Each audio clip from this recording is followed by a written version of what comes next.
Hi friends, welcome back to my channel. ఇది వచ్చేసి మనకు సివిల్ ఇంజనీర్స్కి సైట్ ఇంజనీర్ క్యాడర్తో రిక్రూట్మెంట్ ఉంది ఫ్రెండ్స్. నేషనల్ అకాడమీ ఆఫ్ కన్స్ట్రక్షన్లో ఇక్కడ చూస్తున్నారు కదా. దీనికి సంబంధించిన అఫీషియల్ నోటిఫికేషన్ గురించి మనము ఎన్ఏసీకి సంబంధించిన వెబ్సైట్లోకి వెళ్తే మనకు డీటెయిల్స్ అన్నీ ఉంటాయి.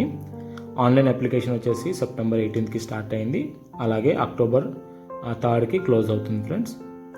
ఇది వచ్చేసి మనకి గవర్నమెంట్ డిపార్ట్మెంట్స్ ఉంటాయి కదా, లైక్ జిహెచ్ఎంసీ, ఇంకా అర్బన్ డిపార్ట్మెంట్స్ ఉంటాయి కదా గవర్నమెంట్వి, దానిలోకి రిక్రూట్మెంట్ తీసుకుంటున్నారు. అవుట్ సోర్సింగ్లో ఉంది ఫ్రెండ్స్. డీటెయిల్ నోటిఫికేషన్ మనకు వెబ్సైట్లో ఉంది, ఒకసారి మీరు కావాల్సిన వాళ్ళు విజిట్ చేసి చెక్ చేయండి ఫ్రెండ్స్. దీనికి కావాల్సిన ఇంపార్టెంట్ డాక్యుమెంట్స్ వచ్చేసి Aadhaar card, phone number details ఉంటాయి, ఇంకా మన కమ్యూనిటీ సర్టిఫికేట్ అలాంటివి ఉండాలి, స్టడీ సర్టిఫికేట్ లాంటివి ఉండాలి. టోటల్ 50 వేకెన్సీస్ ఉన్నాయి ఫ్రెండ్స్. ఇందులో ఎడ్యుకేషనల్ క్వాలిఫికేషన్స్ వచ్చేసి బీఈ ఇంకా బీటెక్ ఉంటే సరిపోతుంది. మినిమం 60% మార్క్స్తో ఉండాలి ఫ్రెండ్స్. ఇక్కడ చూస్తున్నా కదా, నెంబర్ ఆఫ్ వేకెన్సీస్ 50 ఉన్నాయి.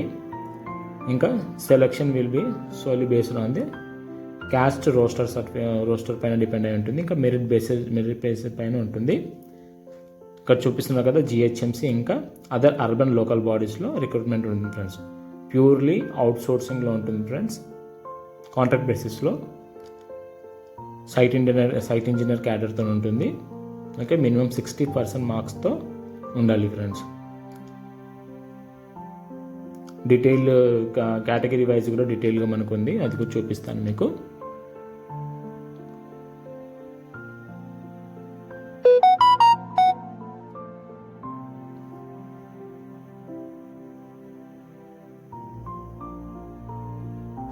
రికగ్నైజ్డ్ యూనివర్సిటీ నుంచి మినిమం 60%తో క్వాలిఫై అయ్యి ఉండాలి. ఒకవేళ మనము ఓపెన్ యూనివర్సిటీ నుంచి లేకపోతే డిస్టెన్స్ ఎడ్యుకేషన్ ఏమైనా చేస్తుంటే దానికి సంబంధించిన ఫుల్ సర్టిఫైడ్ యూనివర్సిటీ, అంటే యూనివర్సిటీ నుంచి గ్రాంటెడ్ కమిషన్ అయి ఉండాలి. ఒకవేళ డిస్టెన్స్ ఎడ్యుకేషన్ ఏమైనా చేస్తుంటే కూడా దానికి సంబంధించిన సర్టిఫైడ్ యూనివర్సిటీ అయి ఉండాలి. మనకు మినిమం ఇయర్స్ వచ్చేసి 21 ఇయర్స్, మ్యాక్సిమం ఏజ్ వచ్చేసి 44 ఇయర్స్ అయి ఉంటే సరిపోతుంది. ఎలాంటి ఫీజు అంటూ ఏమీ లేదు. ఇంకా దీనికి అప్లై చేయాల్సిన ప్రొసీజర్ ఏంటంటే, ఎన్ఏసీ వెబ్సైట్లోకి వెళ్ళి దాంట్లో రిజిస్ట్రేషన్ చేసుకొని మన డాక్యుమెంట్స్ అన్నీ కూడా అందులో అప్లోడ్ చేసి పెట్టుకోవాలి. మెరిట్ లిస్ట్ ప్రకారంగా వాళ్ళు సెలెక్ట్ చేసి మనల్ని సర్టిఫికేట్ వెరిఫికేషన్ కోసం అని పిలుస్తారు ఫ్రెండ్స్. మనకు కావాల్సిన డాక్యుమెంట్స్ ఏంటి అంటే Aadhaar card, educational qualification proof, ఇంకా birth certificate or SSC memo ఉంటే సరిపోతుంది. స్టడీ సర్టిఫికేట్ అంటే బోనఫైడ్ సర్టిఫికేట్ లాంటివి ఉండాలి. అన్ఎంప్లాయ్ అయి ఉండాలి. లేకపోతే ఒకవేళ ఎంప్లాయీ ఉంటే కూడా మనము నో అబ్జెక్షన్ సర్టిఫికేట్ ఉంటే సరిపోతుంది ఫ్రెండ్స్. అవన్నీ కూడా అప్లోడ్ చేయాలి. ఇంకా వెరిఫికేషన్ అప్పుడు ఇవన్నీ డాక్యుమెంట్స్ కూడా మనతో పాటు తీసుకొని వెళ్ళాలి వెరిఫికేషన్కి. ఇంకా మనం ఎస్సీ ఎస్టీ లేకపోతే కేటగిరీ వైజ్ ఉంటాయి కదా ఫ్రెండ్స్, వాళ్ళు కమ్యూనిటీ సర్టిఫికేట్ తీసుకెళ్ళాలి. ఒకవేళ బీసీ వాళ్ళు అయితే నాన్ క్రిమినల్ ఇయర్ సర్టిఫికేట్ లాంటివి కూడా తీసుకోవాలి. ఒకవేళ ప్రైవేట్ స్కూలింగ్ చేసినట్లు ఎవరైనా ఉంటే కూడా వాళ్ళు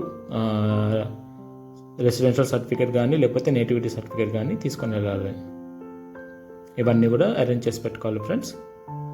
ఇంకొకవేళ ఎవరైనా డిజబిలిటీ లాంటివి కేటగిరీకి సంబంధించిన వాళ్ళు ఎవరైనా ఉంటే కూడా మెడికల్ సర్టిఫికేట్స్ కూడా అన్నీ అరేంజ్ చేసి పెట్టుకోవాలి. ఒక బ్లైండ్ వాళ్ళు ఉంటే దానికి సంబంధించిన డాక్యుమెంట్స్ అన్నీ కూడా రెడీ చేసి పెట్టుకోవాలి ఫ్రెండ్స్. లోకల్ క్యాండిడేట్ అని చూపించుకోవడానికి మనము బోనఫైడ్ ఉంటే సరిపోతుంది. 4th క్లాస్ నుంచి 10th క్లాస్ సంబంధించిన బోనఫైడ్ ఉంటే సరిపోతుంది. సెలక్షన్ ప్రొసీజర్ వచ్చేసి లోకల్ వాళ్ళకి ఇంపార్టెన్స్ ఇస్తారు. ఇంకా వాళ్ళ మెరిట్ని బట్టి కూడా లోకల్ వాళ్ళకి క్యాస్ట్ వైజ్ ఇంకా మెరిట్ని బట్టి కూడా తీసుకుంటారు ఫ్రెండ్స్. ఇదంతా కూడా ప్యూర్లీ కాంట్రాక్ట్ బేసిస్లో ఉంటుంది. ఓకే, ఇక్కడ మనకు బ్రేకప్ డీటెయిల్స్ కూడా ఇచ్చారు, అవి కూడా చూద్దాం మనము. ఓసీ క్యాండిడేట్స్ వాళ్ళకి టోటల్ 18 సీట్స్ ఉన్నాయి, 18 ఉన్నాయి వేకెన్సీస్. జనరల్ వచ్చేసి 12 ఉన్నాయి, ఉమెన్ వచ్చేసి 6 ఉన్నాయి. ఈడబ్ల్యూఎస్కి టోటల్ 5 ఉన్నాయి. కేటగిరీ వైజ్ ఇక్కడ బ్రేకప్ ఇచ్చినారు, ఒకసారి మీరు చెక్ చేసుకుంటే సరిపోతుంది. టోటల్ వచ్చేసి 50 వేకెన్సీస్ ఉన్నాయి. ఇక్కడ చూపిస్తున్నాం కదా, స్క్రీన్ పైన చూపిస్తున్నట్టు టోటల్ 50 వేకెన్సీస్ ఉన్నాయి.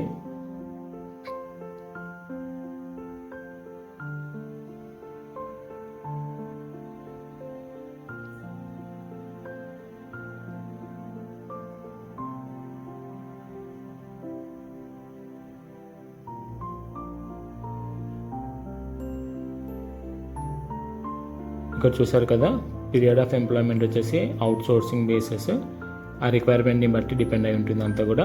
రెమ్యునరేషన్ కూడా డిపార్ట్మెంట్ ఏవైతే నామ్స్ ఉంటాయో దాని ప్రకారంగా రెమ్యునరేషన్ ఉంటుంది. ఇందులో వచ్చే డిపార్ట్మెంట్స్ కూడా డిఫరెంట్ ఉన్నాయి కదా, జిహెచ్ఎంసీ ఇంకా అదర్ అర్బన్ లోకల్ బాడీస్ అని అన్నారు. అర్బన్ లోకల్ బాడీస్ అంటే మిగతా గవర్నమెంట్ డిపార్ట్మెంట్స్ కూడా ఉంటాయి కదా, సివిల్కి సంబంధించిన వాళ్ళ రిక్వైర్మెంట్ ఉన్నాయి, ఎక్కడైతే ఉంటుందో అక్కడ తీసుకుంటారు. ప్యూర్లీ అవుట్ సోర్సింగ్ ఫ్రెండ్స్, మళ్ళీ ఒకసారి చెప్తున్నాను, ప్యూర్లీ అవుట్ సోర్సింగ్లో తీసుకున్నారు అంటే కాంట్రాక్ట్ బేసిస్లో తీసుకుంటారు. వాళ్ళకి ఎన్ని రోజులైతే వర్క్ ఉంటుందో అన్ని రోజులు వర్క్ చేయించుకుంటారు అంతే. ఇక ఫార్మాలిటీస్ వచ్చేసి ప్రొసీజర్స్ అన్నీ వచ్చేసి కూడా సెలెక్షన్ అంతా కూడా ప్యూర్లీ మన మెరిట్ లిస్ట్ తీసి వాళ్ళు మనకు వెరిఫికేషన్ కోసం అని పిలుస్తారు.